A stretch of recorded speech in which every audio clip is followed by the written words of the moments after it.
Berita Persebaya populer hari ini, nasib Jose Wilkson dan 4 pemain baru Bajul Ijo.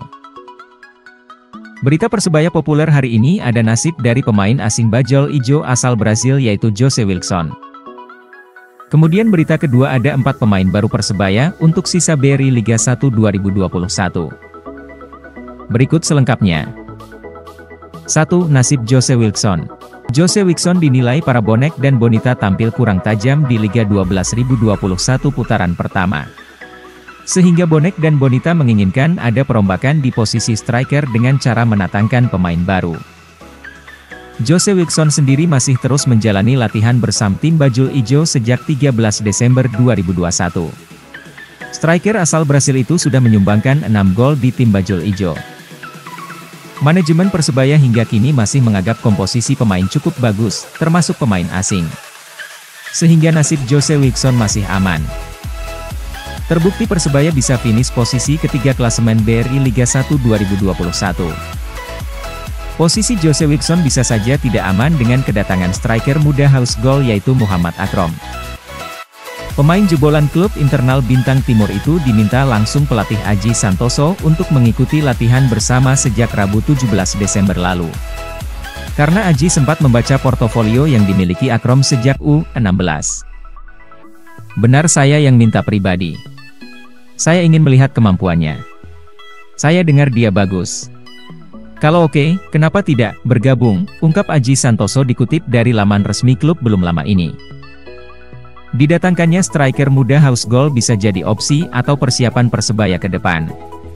Jika Akrom bisa menembus tim Persebaya senior, ia akan menjadi penyerang pelapis Jose Wilkson pada BRI Liga 1 2021 putaran kedua. Apalagi, kini jendela bursa transfer pemain masih dibuka hingga 12 Januari 2022 oleh PT Liga Indonesia Baru, LIB, sebagai operator Liga 1 2021. Persebaya belum begitu agresif di bursa transfer BRI Liga 1 2021, kecuali mendatangkan pemain muda binaan kompetisi sendiri guna ikut berlatih dengan Persebaya senior.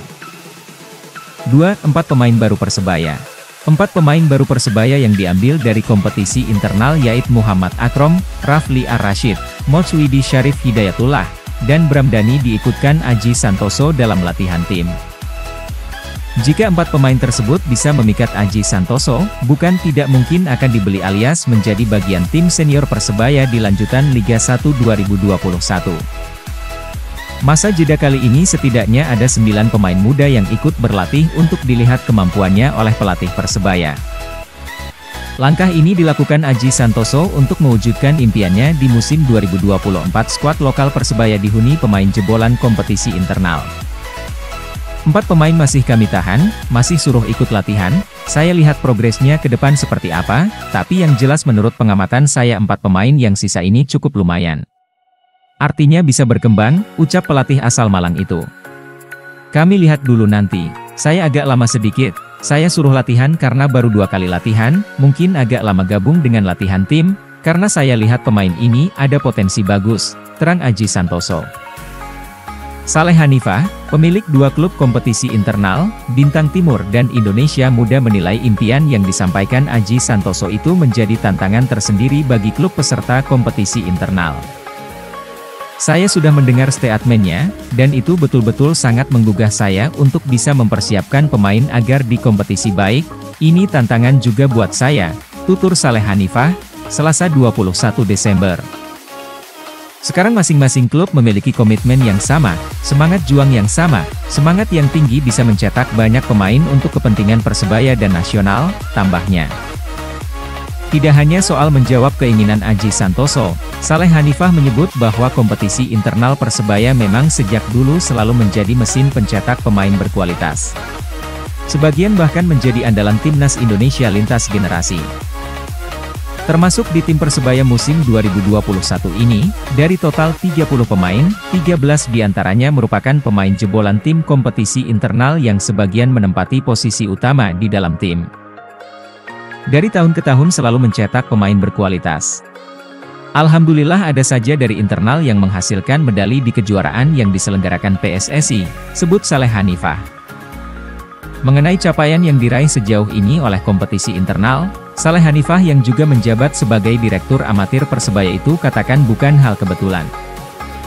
Itu bisa terwujud karena kompetisi internal Persebaya berjalan cukup baik secara berjenjang, sangat kondusif untuk perkembangan pemain.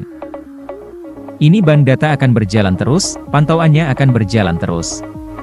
Saya pikir kalau kompetisi berjalan berkesinambungan dan rutin tanpa putus dan henti, saya yakin dari situlah muncul pemain-pemain berpotensi untuk kepentingan yang lebih tinggi lagi, jelasnya.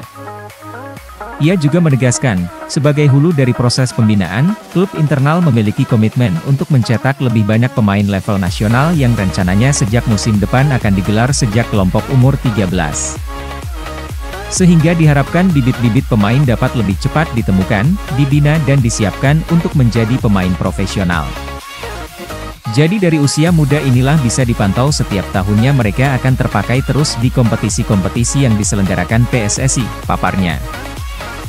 Menghadirkan suasana kompetisi sedini mungkin dikatakan Saleh Hanifah cukup baik untuk mendukung potensi yang dimiliki oleh pemain.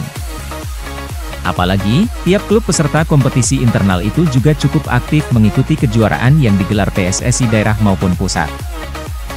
Nanti tinggal ambil dari hasil kompetisi tersebut untuk dibentuk tim yang terjunkan di kejuaraan, seperti Askot PSSI Surabaya, Askot PSSI Jatim dan Pusat, jelasnya.